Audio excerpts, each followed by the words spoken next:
Hey there, Internet. Welcome to the Hard On Gear channel, where I discuss and review my used and abused knives and gear. Switching it up big time this week, Hard On Gear channel. This is a table full of all kinds of random camping kit. If you've been following the last couple weeks on the channel, I am doing a little bit of winter camping and trying to learn how to not die when it's super cold and miserable out. Feel free to check out yesterday's Knife of the Week upload, and I'll talk a little bit more about kind of why I did this trip and how things kind of turned out. Last week the plan was to spend an entire week in the bush, ended up doing a couple of nights, and ended up getting early access to my new digs. Up at my new work location. So I ended up coming here for a few days. It meant to just be for one night, but what do you know? It was really nice having personal space for the first time in 14 months after getting out of the army, getting injured and being stuck in those injured holding platoons with, you know, some pretty decent people, some of the best people I've ever met, and then some really not as awesome people that I got stuck with for a while. So personal space is awesome. I've been milking it for the last 3-4 days because eventually I'll have a bunch of roommates in this bunkhouse. For now, I've got all this space to show you the spread of essentially all the gear that I had on me for those couple days. And if any of you have any experience at all doing any camping, you're like, what the hell are you talking about? And now maybe there's a few extra things on the table that I wasn't carrying, but between this bag right here, that 80 liter just Canadian Tire Special Ridgeway bag, and this little 26 liter Osprey, pretty much everything that was on this table and then some was in those two bags. So that is an excessive amount of gear. Why did I have all that? Basically wanted to see what I needed, what I didn't need, and this is kind of a scenario of what if I really was to go and bug out in the woods and have to be there for any certain amount of time? Now, this is a ridiculous situation if you have a family, wife, kids, dependents, anything like that, because chances are, unless they're super rugged into all this stuff, you're going to find yourself in a bit of a mess. So you're probably better off in a bit of an urban setting, banding up with some like-minded folks and doing something like that. This is all hypothetical, of course, unless you lived in the States in one of those cities where some of these riots were going on, or if you live in some part of the world where crazy stuff like this happens, or God knows what's going to happen in the next few years, no matter where you're at. So maybe this is not a terrible thing to look at and at least get like semi-prepared for. And if not, it's good to have this stuff just if you want to go camping and you have a decent idea of what you might need in case of an emergency. If you get stuck, stranded, you get snowed in and the roads are closed. You never really know what's going to happen. Why not channel a little bit of your extra hobbies and spare time into getting prepared for that stuff. So I am not an expert on this stuff at all. I am pretty damn new. A lot of this gear that I've accumulated has been over 10 years of wildfire and doing a lot of bush camping with those folks, and a little bit on my own free time, stuff that I've accumulated for this exact kind of purpose throughout the last, say, 4 or 5 years. A lot of it was initially picked up before I really understood what was needed and what wasn't. Listened to a lot of Fieldcraft Survival as my main kind of, I don't go out of my way to listen to a ton of preparedness and prepper people. And I say prepper very lightly, folks. I'm still working on normal life stuff. I just want to make sure that my kit is squared away for any kind of emergency. Fieldcraft Survival is one of the more balanced and sensible channels. They got a whole bunch of different folks on there. Kevin Estella for the bushcraft stuff is amazing.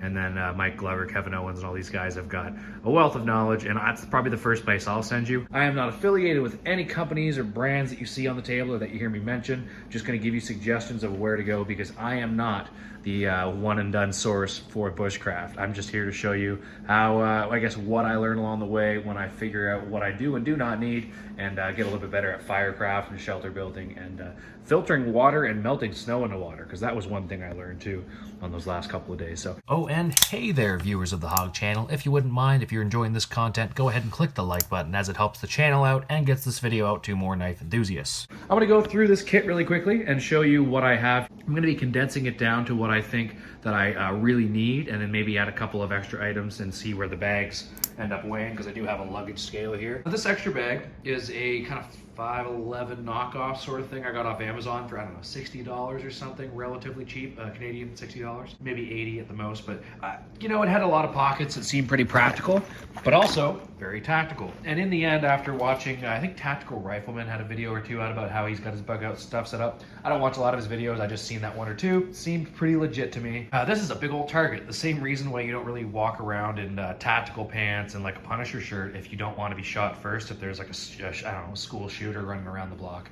probably going to hit the guy open carrying a big revolver first. You know what I'm saying? So this is pretty overt and tactical if it's nighttime and you're sneaking around and stuff. But if there's ever any kind of, I'll use like The Walking Dead as the most obvious and easy, ridiculous kind of reference. Not the zombies, but we'll say like the plot arcs of how people tend to devolve into clans and tribes and eventually like, you know, cannibalism and stuff at the most far extremes of all that. But yeah.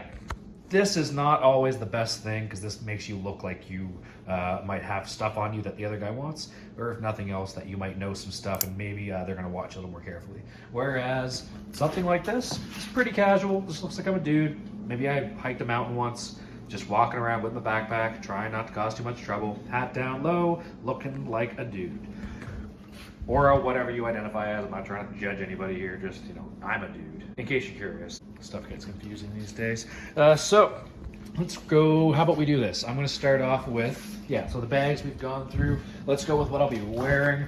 I don't have a ton of like legit good camping gear. Most of the time my work gear has always been what I've worn on my camping trips. So I did accumulate a little bit of nice stuff from my last job because the stuff that touches your skin essentially doesn't get returned. You get to keep it. So I've got this really nice couple sets of this base layer Polypro that will be going on my skin, and underwear probably under that if you're curious. And there's balaclava for when it gets really cold or at night if I want that over my face for sleeping. Couple pairs of the sock system, so nice wool outside, and then these little thin cotton liners that kind of help keep the moisture wicking away from your feet. Actually works really well. I thought 2 socks would be weird at first like that, but summer or winter, kind of become a big fan of that 2 sock system. Spare set of next of skin clothing in there, and a couple extra spare sets of lighter socks in case it does get really warm or something like that. For the belts, I've got a leather belt here, guys, just an old American Eagle belt that I have had since high school. Haven't worn it for years, but I just for some reason felt the need to get this on this table and ask you guys if you think it's any benefit to have a nice sturdy leather belt like that, and the benefits other than maybe like being able to strap if I lost my work sharp field sharpener. But tell me, leather belt versus the Grip 6 work belt that I've got there, what are your thoughts, belt people? I have no clue. Also, hey, like this video if you don't mind, if this is something you think you'd like to see more of, although I'm going to tell you, you're going to see more of it no matter what, because I'm getting into this stuff big time. Just, hats, a couple of toques, a little light green one, a little thicker woolen one, again for sleep mostly, because your head gets cold. Little old ball cap there, anyone recognize that symbol? And few, what do you call them? Geez, buffs. And a little ear warmer. The orange is there just in case I do want to identify myself. If we're talking about like maybe I'm lost and I'm trying to get identified by an aircraft, it gives me a little bit of different color options as well as camouflage options if I'm not looking to be found. And the black there, whatever, just for different stuff. Those could be slipped over legs or arms, used to secure like a splint if you wanted to. Could be used to warm different body parts if you get a tear in your clothing. They're just super handy and they take up a very little of that space. A little drawstring bag here. I think this came with like a foam roller or something like that. I've just got that there because it doesn't take up a lot of room. I've got a couple of plastic bags in there which you can use for all kinds of crazy stuff and making cordage out of, and watch like survival videos on what you can do, all the different options with the plastic grocery bags. If I wanted the extra cordage or whatever, but just for being able to do like short trips, and if I was collecting like mushrooms or berries or something like that, just gives me another option for storage. A few different sets of gloves here. I have a faux deer skin set. I'm assuming that's not real deer skin, but I think that's what they were called when I bought them. But just a decent little outdoor set of gloves that are somewhat waterproof, or at least water resistant, I should say. These are a couple of cut-proof gloves that I got from House of Knives orders for free. If I'm going to be doing anything like super weird whittling or making stuff with wood, or playing with my knives or doing something that might be a little bit riskier, if I'm in a survival situation, I might actually wear these. Or if I'm like, I don't know what I'd be doing, anything where it's maybe prickly bushes or something like that, I don't know. What do you guys think? Have you used these for anything other than just doing knife stuff? I'm just going above and beyond here. And these are probably not going to make the cut, by the way. I might throw one in, but just that weird thing of if you get injured when you're by yourself in the woods, you can absolutely be screwed. Now, a finger getting nicked, not so big of a deal, but you never really know. If it's a big cut, you lose a lot of blood, you get stressed out, depending on the weather or the situation or how unhealthy you are because of the conditions you've been living in. Just things I don't really want to risk with. there is now a few items of clothing in front of me. Just a couple of like these waffle knitted kind of whatever you call. I don't really know. I'm not a clothes guy. Just a cheap old like sweater and an old work sweater that I have repurposed, and then like a decent little camo hunting coat that goes over top of that. One thing I totally did forget is from when I went home on the East Coast on Christmas leave was some kind of rain pants. I thought I had them packed in there, but I don't. So I need to get some leg gaiters or something like that to keep my legs somewhat dry from the rain and snow, or a set of rain pants. I do have a rain jacket here kind of tucked away over with the other stuff that would keep me dry. It's just kind of roped up, a little bit of a hitch just to keep it as cinched up as possible, take up as little room as possible. Maybe not essential because I do have some emergency bivvies and stuff, but if I am out in the woods for any amount of time, weeks, months, you know, it's going to get wet, it's going to rain multiple times depending on the season. Those bivvies are great, but they do get holes, they do become useless. Having a decent raincoat like that, I'm sure would be an absolute godsend if I did catch myself outside during a bit of a rainy spell. Last article of clothing, some kind of orange vest. I've got like a cheaper small hunter one over there, and then I've got like a cruising vest that I've had for forestry. That's got lighters and a bunch of extra stuff, flagging tape and all that in it, just in case, you know. And so the idea being, if I wanted to signal somebody, that's reflective and orange. It's got all the different stuff on it that's going to pop out in the woods. Or I can keep it tucked away in my bag and not really need it until I have it. But it's just maybe a little bit extra, but I like the idea of having something big and flashy, because if you are lost or you are stranded trying to get found, that is a huge freaking help. That being said, it might be redundant because I've got a bunch of extra orange stuff here, so I'm thinking we're gonna take that out because it's just a lot of extra space. So this is what I know you guys actually want to see. This is the knives and the stuff that I'll be bringing with me. So mostly the same stuff that I had last week, except not gonna be bringing the Hogue because, well, we watched the Knife of the Week video from yesterday, and I'll save you from the extra 2 minutes of ranting about why this disappointed me. But I'll be getting a separate kind of maybe a custom Kydex sheath for this bad boy here. But what I am going to bring is this nice, well-worn, probably about 10 or 12. Now, I had this the first year I did forestry school, maybe 2010. So this is a pretty old, 13-year-old, beat-up X7 Fiskars hatchet. Hasn't been used in a few years, but it's going to get some action here. Probably, yeah, tomorrow, the next few days that I'm out. I say tomorrow. You're watching this on Monday. I'm back out in the woods and testing this stuff out for good. So I have the Mora Cansbull in the Mora Garberg sheath, because it has that extra, again, the redundancies with all the survival stuff is nice. If it takes up extra space, maybe it's not worth it, but if it's a multi-purpose thing like this sheath, why the frig not? Cansbull fits very nice, actually more nice than the Garberg itself. Hopefully this doesn't wear down the sheath more, but that works, and it's going to be an interesting way to test out the Cansbull and see if that thinner blade grind is still tough enough to not snap or do anything stupid while I'm batoning wood or doing any of those other like little more hard-on gear type firewood tasks that I'm not great at, so I might do something stupid. But yeah, Cansbull, you're going to get your work cut out for you, maybe literally. Zula 2, going to be on my hip, right side, offhand, handle down, because it's super accessible. Just a little extra tool if I ever want to do some grindy, kind of prying knife work that you shouldn't do with knives. Leatherman Signal coming along as well. Redundancies, more ferro rod, more diamond sharpener, and a whistle on the inside. The heavy, large heavy Bowie rather, from K-Bar. I'm going to leave home this time. This is my tried and true classic, long time fixed blade that I beat the crap out of for 10 years now. It was great, had it last time, the last couple days I was in the woods, but I'm going to try the CRKT Chance and Helm Bolo in combination with these knives that you see here, and of course, in combination with this silky pocket boy. So taking the Hogue and the large heavy Bowie from K-Bar out of the mix for this one. And there also is the Condor Pterosaur, which I used for a couple days. A little disappointed by the thick edge and blade grind on that. And there's the Garberg and the Cansbull's case because, you know, needed a home. Chance and Helm Bolo is pretty worn in. I've definitely got some use throughout the few years that I've had it. Not so much the last couple years, but this is going to be its first real long-term test in the bush, where I'm going to see if I can't maybe help process some firewood with it.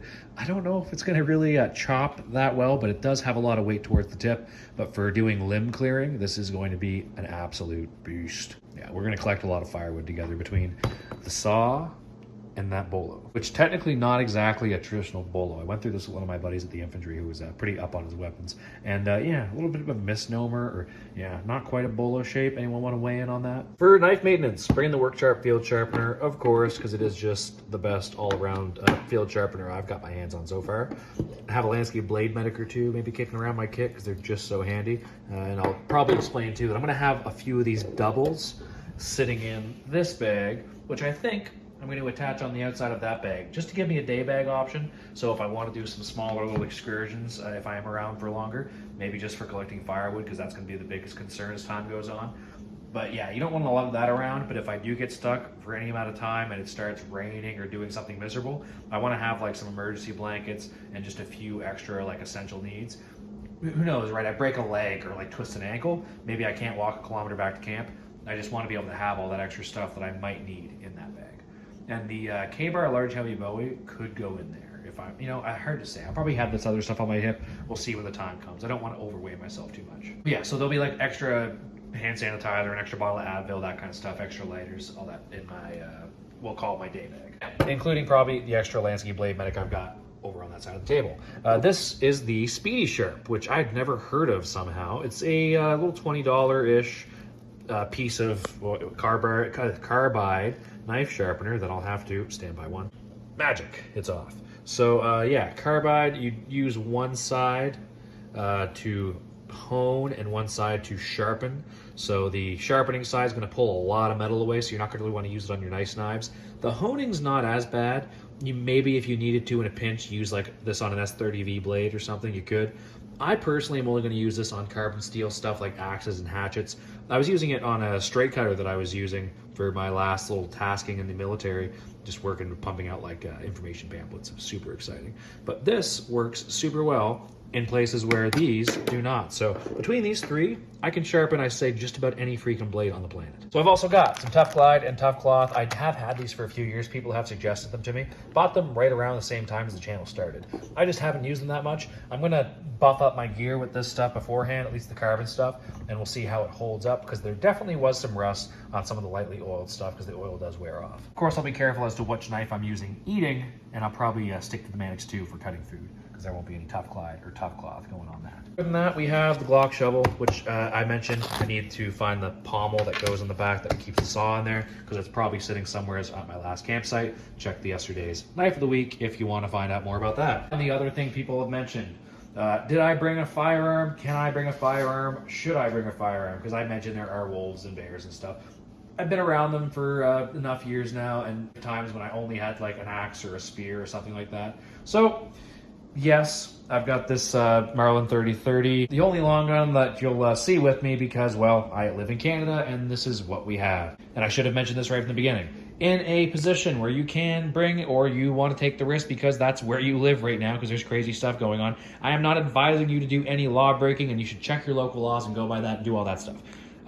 Anyways, firearm, like I'm saying, very, very, very crucial. Obviously, a big deal if you can have something like that. And of course, ammunition. But the issue is, in winter, this stuff will rust, and you can get issues with the ammo and all this other stuff. So it's got to be kept dry. It's got to be kept somewhat away from like moisture and that until you're ready to use it. And the metal parts and the moving parts are going to have to be lubed up, so you're going to have to bring gun oil and cleaning kits and all that kind of stuff. The cleaning kit should be an essential too, because if you're running around the woods with this and you get a bunch of needles down the barrel, or you you could take a core sample, as they call it, and muzzle your freaking barrel into the dirt, you're going to need to be able to clean that out, or the rifle's going to be more of a liability than it is a help. Now, the other thing legally is you want to make sure if you're carrying something like this, you're probably going to be able to get away with it if you have obviously your firearms license that you need, hunting license, and some kind of a small game or habitat stamp, depending on where your Department of Natural Resources requires, for you to be able to hunt coyotes or wolves, depending on what you have.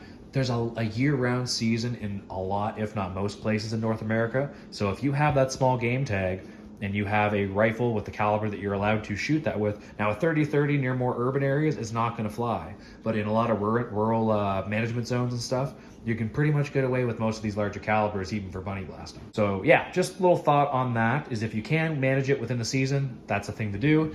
Archery, you get away with a little bit more. I'm not sure on the laws where I'm at exactly as far as 3D archery, but you can, in a lot of places, shoot a bow in the woods without having hunting license or without having to worry about the conservation officers too much. If you've got some kind of a target, or even maybe if you're shooting at stumps, but I would have like maybe a paper target on you or something that you could at least say you're practicing 3D archery. As long as you don't have other things on you that make it seem like you're hunting, you're probably pretty good to go. Why am I saying all this? It's not to try and skirt the law or anything. It's if you're in the woods and you're doing some kind of backwoods stuff around where there's a lot of wildlife and you want to maybe keep all this stuff from getting torn into by a big, large animal because you're hiding and running up a tree from it. Now, if you can avoid confrontation, great. But yeah, if there's a big animal trying to take care of my stuff and I might need that stuff to survive, it's nice to have some strong deterrents. Also, you see this big red oak staff. We'll call it a Joe staff. It's about 4.5-ish feet, the same height as I cut all my sticks. What they call a diameter at breast height, forestry people, whatever the exact centimeters is for that, but it's just around 4.5 feet. That way I have a consistent stick length that I train with and I know how to wield around. This thing is weighted in a way where I figure if I hit a bear, it's going to do maximum damage and hopefully not split. If it does split, I've got a couple jagged edges to play with, but the idea is this is a walking stick, it's light, but boy, it's weighty enough that this gives me a little bit of range and a better weapon than a short knife in most cases against a wild animal, because you need to make yourself look big and intimidating. Swinging one of these around and yelling in the barbaric way that I can, I'm hoping will do the trick. So I do have that on me most of the time. However, if I'm carrying the bow, I'm either going to have that somehow stuffed, kind of weaved into my pack, or leave it behind. With the rifle, obviously same thing. The staff and the bow become very irrelevant with the rifle until, unfortunately, the rifle jams or something doesn't work. And you'll notice here I've got a quiver full of extra arrows. Some of those are good ones for shooting small game that have like judo heads on them, and some of those are just extra arrows that I can dig around with and get practice in, especially if I haven't been shooting in a while like I haven't been lately. So practice with arrows I don't have to worry about ruining or losing is always kind of nice. And then we've got this giant 3-foot-ish machete that I got from a landlady that I had years ago. She found it in her attic and I got to keep it. I believe it's Mexican, as I did my little bit of work on the internet. It is a beast. It is carbon steel and it is very rusty. I got to work on that and get this thing kind of refurbished at some point. Some steel wool, some stripping gun oil or something like that, a solvent, and I'm pretty sure I can bring this thing back to shiny goodness. Right now, as you can see, it is quite blotched. Now this thing is still pretty damn sharp, however, and the range, of course, would be a huge advantage against any big old critter that I might run into. So I'm going to cover the other kit in order of the kind of survival necessities. So most of the time, shelter is going to come first. I've got all kinds of things here. So I have a tent, which I had with me the first night I did my travel from my old job to where I am now. I'm not going to bring that this time. I'm going to leave it in my car and basically leave the option off the table. It's not nearly as cold as it was with the minus 28 and all when I did those camps there last week. So I'm a little more confident. Space blanket is so loud. God, stop your crinkling. A little more confident in not dying.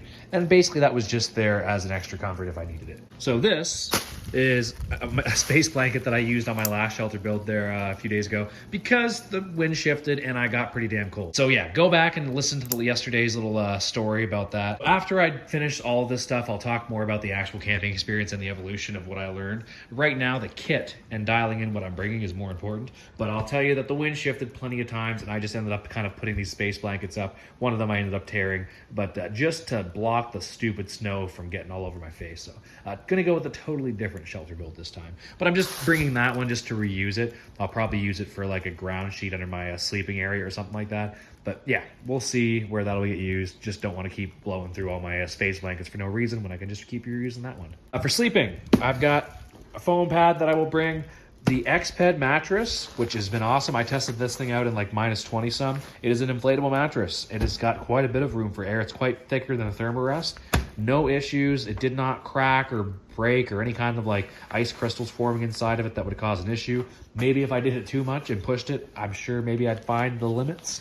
But I will say, super impressed. I know you're not supposed to use inflatable air mattresses in incredibly cold weather, but yeah, if you have to, maybe this X-Ped would be a decent pickup. Thermarest pillow. I have you in there because my neck gets sore because I am getting a little bit older and my body does not like waking up all crippled.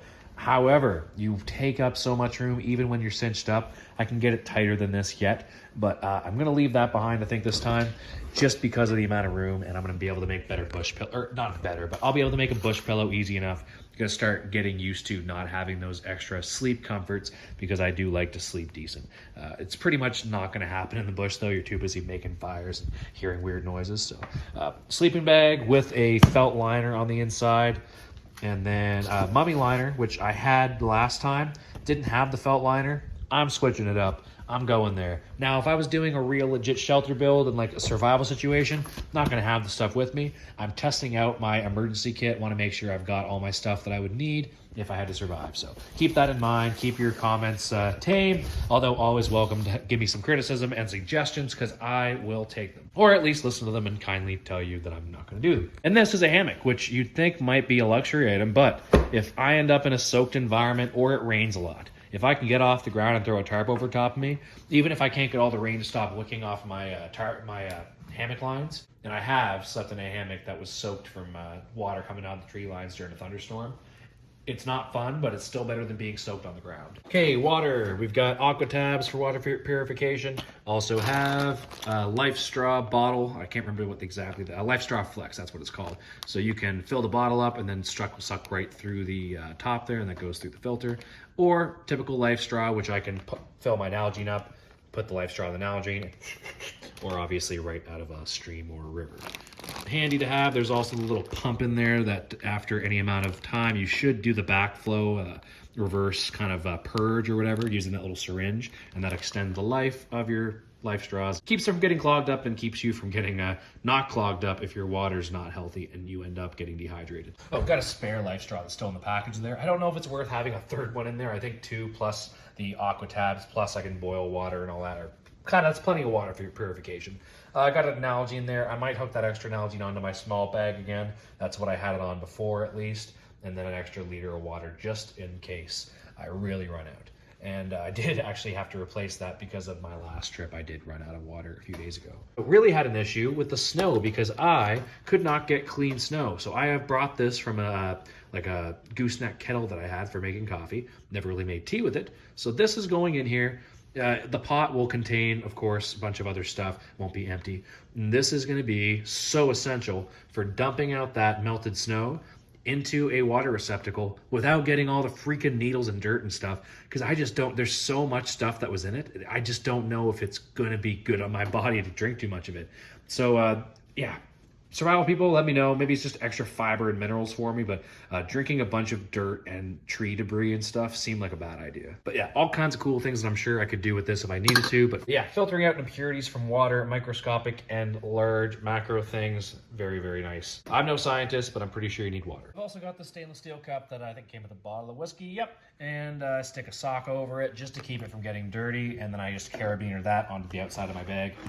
Doesn't take up too much room. I'll show you once it's all set up where the stuff ends up. And then we do have a small bag of just food, a few cans of salmon, which might not get cracked if I'm trying to evade. And then like a bag of trail mix, some hot chocolate packets, oatmeal, like high protein oatmeal.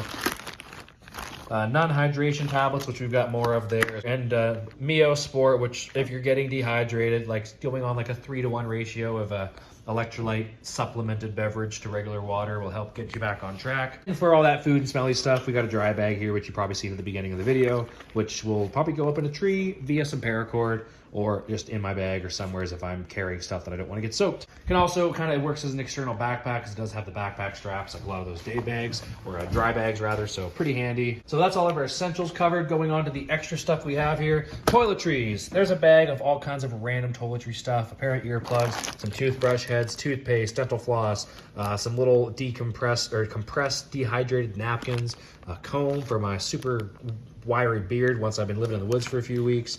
Dental floss, actually a lot of dental floss because it's super handy for a bunch of things, but I do like flossing my freaking teeth. And a few allergy pills, stuff like that. I'm gonna clip my actual like just travel toiletry bag onto my kit because I don't want to dip into my emergency stash because it doesn't really go bad. So I'll just be using this stuff here out of convenience. Toilet paper and baby wipes because, well, yeah. The thing people forget to mention in movies and shows, guys, you still have to poop when you're in the woods. Don't see a lot of good survival shows doing that. Katniss Everdeen does not take one dump in the whole series. I read the books too. Doesn't happen. Super weird. We got some, extra little towels, wet towels that I got from the Canex military store. They're actually pretty handy. I got terrible sinuses, so they actually work as like a good handkerchief because they're very, very durable. They're large, and you can kind of wash them and reuse them.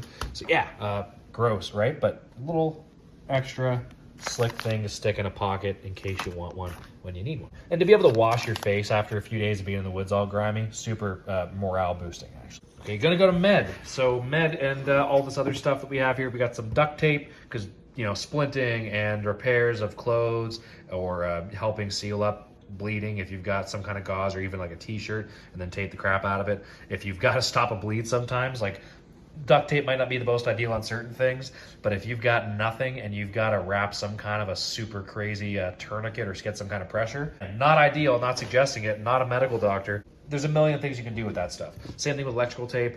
Gonna have a couple rolls in there. Just it weighs so much, takes up so much room, but it's just so handy. And there, look at that. Utilize the extra space within the space. So big ass first aid kit that goes in there. It's got all kinds of stuff in it.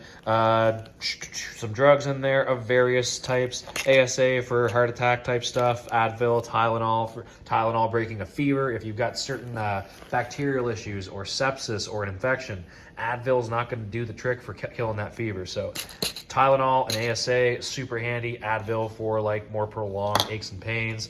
This is a bottle of hash balls because sometimes there's aches and pains that can only be taken away with natural drugs, and THC, CBD combinations can do wonders.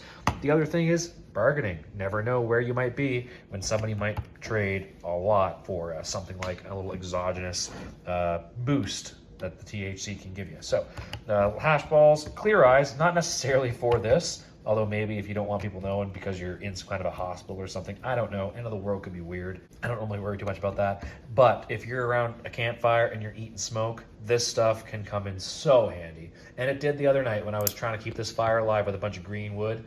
Boy, I got smoked out. Luckily, there's no bugs in winter, so didn't have to worry about that. But the smoke would have killed them all. Also, super glue, which one of these will be in that redundancy bag and the day bag, but a million uses for that. This is the one that goes in my pocket typically, a small first aid kit with all kinds of extra stuff. One cat tourniquet here, another one in my car door, which may come with me and get stuffed into a bag since I won't be in that car for a few days. The extra triangle bandage that goes in that pocket as well as another one in there. This first aid kit I stick on the outside of my bag. If I'm going for any kind of longer hikes and I want a little bit more beefed up first aid kit, that's kind of the medium one. Not a super medical expert, but I do have a decent amount of medical experience for non-paramedic-y civilian person, just through the volunteer fire department and different things like that. Medical first responder for a few years. Never got to see anything too crazy or do anything too crazy, but lots of exposure, many, many courses, and a decent amount of time to put this stuff into practice compared to people who don't use it at all. So I want to make sure I've got that stuff because it is actually the stuff that will save your life if you're by yourself and you nick an artery or whatever. Now, a major one, you're probably screwed, but just again, bad situations that you really need that first aid kits and maybe tourniquet. And if you're alone, you're not going to get the help you need. You're going to die, which is what we're trying to avoid. That bug net, we'll point that out. Chemlights, of course, if you didn't see the Chemlights. Just good for around the tent, around the campfire. And if I wake up and my fire's out, it's nice to have a reference point if it's like a super overcast night. So I've done that before just to lead me to my fire pit. That's actually what that red one there is for. That's spent one, by the way, just so you can see afterwards. Oh, and then you got a little fruit punch freezy afterwards. So yeah, don't drink those, by the way. I know you Tide Pod eaters are out there, so watch out. Do not eat glow sticks. There's a KFS set here too, knife, fork, spoon, little thing of salt, again, to help with dehydration, or if there's some really gnarly meat that I got to get into me because it's all I could gather, eating little gophers or whatever the heck I get into. A couple CRKT eating tools that'll go into, again, one in that spare bag and then another one in another pocket. I actually couldn't find that KFS set the other day, and I ended up just using the one of these that was hanging outside of my bag. So, cordage, and flagging tape, by the way, for signaling, in case you need to get someone's attention. If you need to track your routes, you probably want to use the yellow or blue, a little more subtle, but then the red and the orange is for, if you want to make a signal. So it'll be used for getting helicopters come drop hose to us in the woods. You make a big X, make it super big, make it flap around in the woods, drop a few trees around it, or set it up on the beach with rocks. and all of a sudden you're a lot easier to spot. Cordage. We have all kinds. This big stuff here is not going in, whatever it is, like 1100 or whatever the bigger non-1050, 2200, wow. 550, holy crap. I try to do math and things just fall apart. 550 times 2 is 1100. I don't know if that's what this cordage is, but it's too big and it takes up too much room, and that's something that fell. But I don't need anything with that much heft to it. I'm not hauling vehicles or gonna be trying to or anything like that. So I've got tons of 550 cord here, a little bit of some thicker stuff, but this is, geez, God, I don't know, 70 feet, 50 feet, probably more than I'll ever need, plus some various sizes that can go in different bags for different reasons. Couple of nylon strapping with buckles on it for whatever I want to attach that to, some of the molly webbing within my kit. Bungee cords, absolutely the best thing for setting up tents. If you've got a tarp with eyelets or anything like that, it just saves so much time and it's so universally awesome. Just be careful and don't take your eye out. Bungee cords can be dangerous, and if you're by yourself, anything with some added danger is something you're gonna have to think about. Books. And if you don't read or you have no interest, or you're really educated and well read up on this stuff, this might seem super dumb to you. Oh, zip ties, by the way. Handy, again, fixing stuff to other stuff. Good thing to have. Oh, lights and batteries. Geez, guys. Okay, almost done the books. I missed these 2 bags, and we've got something else here. Emergency fishing kit, just fishing line, and then I've got some couple bobbers and a few different lures kind of hooked into the cardboard and taped off so it's not going to poke anything or anyone. A couple of these emergency bracelets, which are, of course, paracord. You can unwind them, and I don't know what there is here, like 20, 30, 50 feet. They've got a whistle on them, and then, of course, you can use this to fasten or hook other things because they're buckled.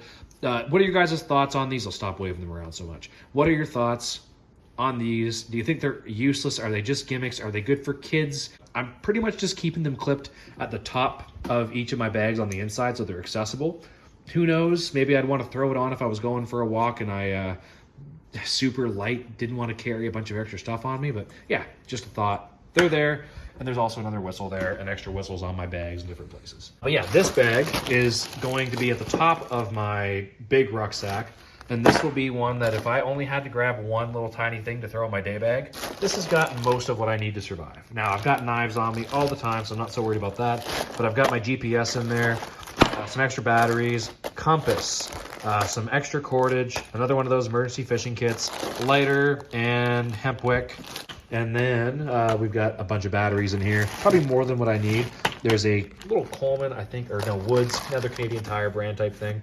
Little AA charger for charging your phone or different USB devices. It will take a full set of AA batteries to charge like your iPhone or whatever, but when you really need it, it's a super cool thing to have. And a wind-up flashlight, because I can't find my headlamp right now. I know it's somewhere. That's the other thing that's basically going to be on me the whole time. Now that's a freaking super, almost essential piece of kit for moving around the woods at night. It's so hard to manage a flashlight or anything like that and do anything else. A headlamp is the way to go. So I'll find it once I move all this stuff. It's probably buried somewhere or sitting under a chair, but the headlamp's great. This is just a contingency plan for that. The little wind-up battery thing will get you through if you don't have extra batteries. But yeah, I'll have an extra AA flashlight that's in my car right now. It'll get thrown in my pocket as well, just to have that extra second and third contingency, because man, not being able to see at night sucks. And if it's super cold and you can't get a fire going, I'm pretty good in the dark, but that's a pretty good way to induce panic if you start hearing noises and stuff, right? So yeah, light is good. People can't see in the dark, therefore we should carry things that help us see in the dark. Oh, and seeing is good. That's why I've got those safety glasses there, a couple pairs of them. Running around the woods, ankles and eyes are the things you're going to injure the most. And I've got some gloves there too in case I ever have to handle some poison ivy to remove it, or whatever reason I'd want gloves for. Oh, and a sewing kit and an admin kit. There's stuff everywhere here still. This video is going to be an hour long. I'm going to edit it down the best I can. I do apologize. This sewing kit is, again, a thing I got from the Army because it wasn't on the list of things they wanted back, and I didn't fight them about it. There's a suturing needle in there as well, which I hope I never have to use, but with the amount of sharp objects I have, good to have it in there, and really thick, durable thread. That's actually some pretty quality stuff in that sewing kit. This admin pouch is just basically full of pens and pencils and internet magic. So that is a couple of Write in the Rain notebooks, big full-size suckers in there, bunch of pens and little markers and stuff like that if I ever wanted to doodle or make some designs. More than likely leaving some kind of a note or signal for someone. Markers, a couple of like helicopter signal and military signal maps that I have left over from basic training. and then a few different like comms cards and stuff. Just if I ever did hear radio chatter, so I actually had the lingo to be able to pick up what they were saying. But anyways, just weird stuff I still have for military training that I thought I'd throw in there because why not? Jingle bells, and there's also a thing of safety clips in here, as an old fire buddy told me and showed me multiple times. Safety clips can be very freaking handy because they can fix all kinds of stuff when you're in the woods. Jingle bells because I don't like bears getting into my food. So stick a few of these on some twine around some of the more key areas of your campsite, around the food or tent entrance, and at least you have a little bit of extra time to react. Might not scare them away, just to know they're there is kind of good before they're right up next to your tent. Trust me. That is actually, other than those books, everything now that I've gone through on this massive pile of junk on the table, which will be condensed, don't worry. I've got the Clint Emerson, couple of the books here, the survival edition of 100 Deadly Skills, and the original version, which has a bunch of random stuff in it. Now, I have a lot of my books tabbed out for quick reference because I've got like some undiagnosed A's and D's going on here, but that helps me at least quickly get through different chapters, and this has got a bunch of random helpful things, but not as helpful per se as, for our situation, at least of living in the woods, as the survival edition, which is the only one I think I'll be bringing in this bag. This is great, but that's a little bit more like spy crafty and all that stuff. More realistically, I'm not going to be doing any covert ops against anybody. I'm just going to be trying to live in the woods. So I got a couple of pages bookmarked here. Here's what he's got for a bug out bag, and this is obviously, again, coming from an American ex-operative's perspective, so keep that in mind, but just good to be able to get some ideas. The other one I have tagged here is...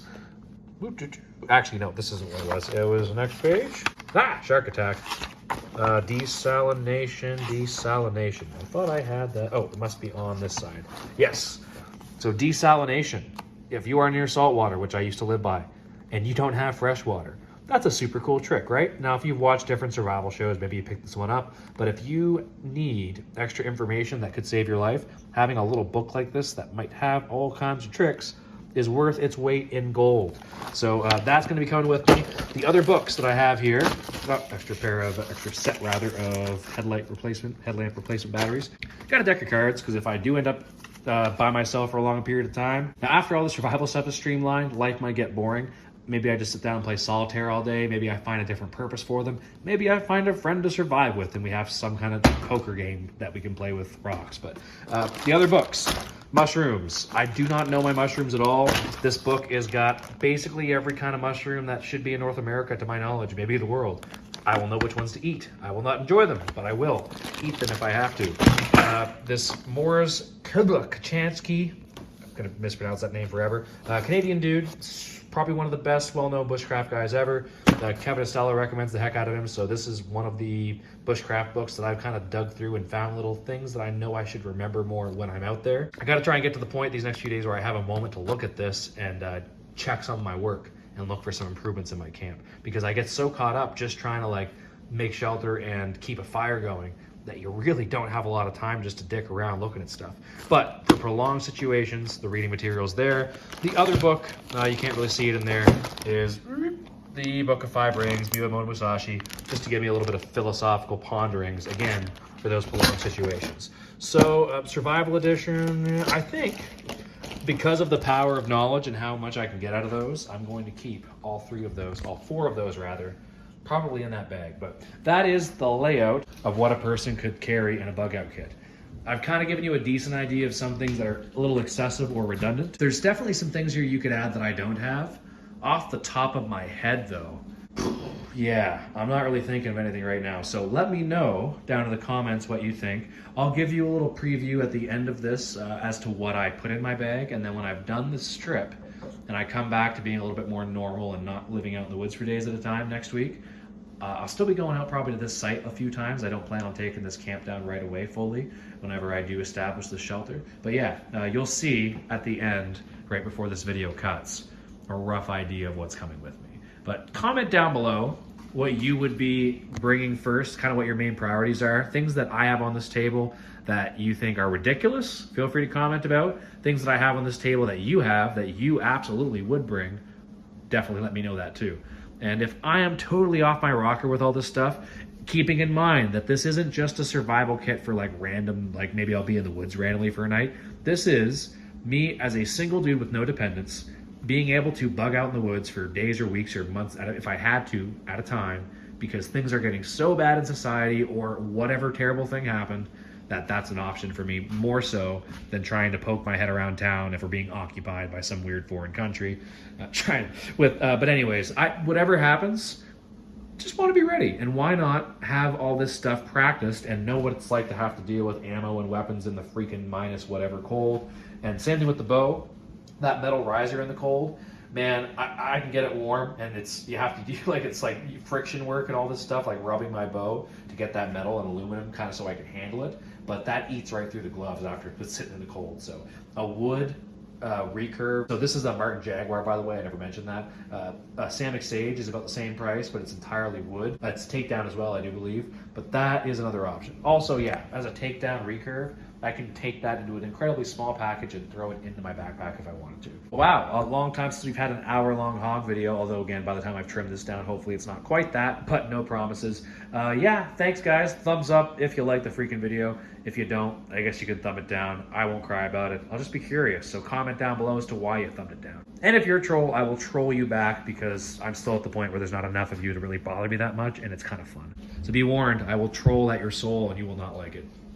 And voila, here we are. Well, it does not look, I'm sure, like there are many things missing from the table. I've actually made a decent amount of room, took away a lot of the large things, cut my kind of sleeping commodities down in half. I won't go through it all now, but next week I'll be discussing some of this stuff in one of my videos for sure. I'll make sure I throw some normal knife stuff in there too for you knife nerds who just want to see some tabletop stuff. But yeah, keep an eye out for how this goes. One thing I forgot to mention, there's that seat over there. It's a small little cushion that I can clip on the outside of my pack. If I were bugging out somewheres, I would not be bringing that because it's pretty damn noticeable. But for now, it's a comfy place to sit my behind in the woods. Also bringing that little tripod because I'm going to try and film a little bit more this time. Last time, it was just too damn cold. I spent the entire time just trying to get my survival stuff down. I wasn't even thinking about filming. It was straight up trying to stay warm so I didn't get cold and die. But yeah, the small bag is probably going to get clipped to the outside of this one. It is mostly going to have just a few light objects in it and emergency stuff, and then I'll take a few of the important contents from that and stick it in this bag if I ever want to take it. Other than that, feel free to just take a quick look and see if there's anything you recognize that I might have taken off that you don't like the idea of, but this is what we're looking at right now, so yeah. Oh, and because I'm sure you guys want to know, I am going to bring the 30-30 with me. I'm going to leave the bow and the Joe staff in the car. It's going to be parked not that far away from where I'll be camping if I want to do a little bit of bow hunting, depending on how deep the freaking snow is and all that. But yeah, this is the spread. This is what we're taking in. That is going to be full with all this stuff. Now, because most of the larger things are gone, most of these small items will disappear in that 80-liter bag quite easily. I'm sure right about now I'll be popping up some kind of a little picture or video or whatever to show you exactly what I'm talking about, so you can see what this kit looks like on my body as opposed to this sprawling mess you see out in front of you. I'm not saying it's not a lot, and keep in mind, depending on the day, I'm like 200 to 210 pounds. I've been powerlifting and deadlifting and squatting and all this stuff since I was 17, and I can lift a 50-60 pound ruck, carry it around for quite a while without much issues. My back being a little bit messed up, I do have some like Advil with muscle relaxers in this first aid stuff, but I'm pretty damn confident in my physical abilities. The infantry life is totally different, and the stuff that you have to do on the infantry basic course, yeah, it definitely took my body for a whirl. As long as I stay careful and sure of foot and don't overdo my kit too much, a 60-pound ruck really isn't a huge deal. Well, there's plenty of things to keep in mind. I'll keep learning, and I'm sure condensing my kit over time, finding out what is redundant past the point of redundancy, and just taking up unnecessary space in my kit. So keep an eye out for the future videos talking about how this all goes. Next week, you'll definitely get a good update, and then we'll see how my bush crafting progresses in the future. Really appreciate all your guys' comments and feedback and thoughts about what I could do better in the future. See you later. Give me some good suggestions down in the comments as always, and like this video. Really is no better way to help the channel out than hitting that like button. So thanks guys, subscribe and turn the notification bells on if you want to go above and beyond. Maybe just pop over on the side panel. Should be some big yellow Hard On Gear thumbnails popping up somewhere in your YouTube world right now. So we'll see you on one of those or next week's update of all this fun. Hard On Gear channel signing off.